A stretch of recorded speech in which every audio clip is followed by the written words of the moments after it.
Les 2 mineurs soupçonnés du meurtre d'un couple de retraités dans les Ardennes sont passés aux aveux au cours de leur garde à vue aujourd'hui. La petite fille des victimes et son petit ami reconnaissent les faits, requalifiés en assassinat. Annonce du procureur de la République de Reims aujourd'hui. Maximilien Carlier, c'est avec une froideur déconcertante que ces deux adolescents ont expliqué les raisons de leur crime.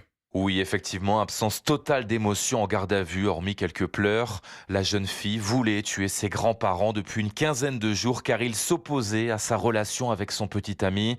Il était d'accord d'ailleurs pour participer à ce double assassinat, explique François Schneider. C'est le procureur de la République de Reims. Elle dit avoir dissimulé des couteaux dans un carton en vue de leur projet meurtrier. Le jeune homme, il est resté samedi et dimanche soir dans la chambre de la jeune fille sous le lit.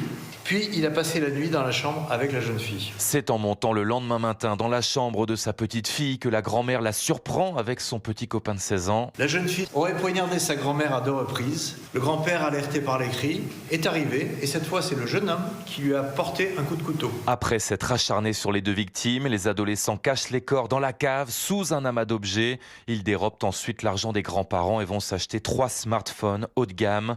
En garde à vue, la jeune fille, qui se dit triste de ce qui s'est passé, assure que sa grand-mère l'aurait giflé, lui reprochant cette relation amoureuse qui durait depuis quelques mois. Les deux mineurs encourent 20 ans de réclusion criminelle. Maximilien Carlier à Reims pour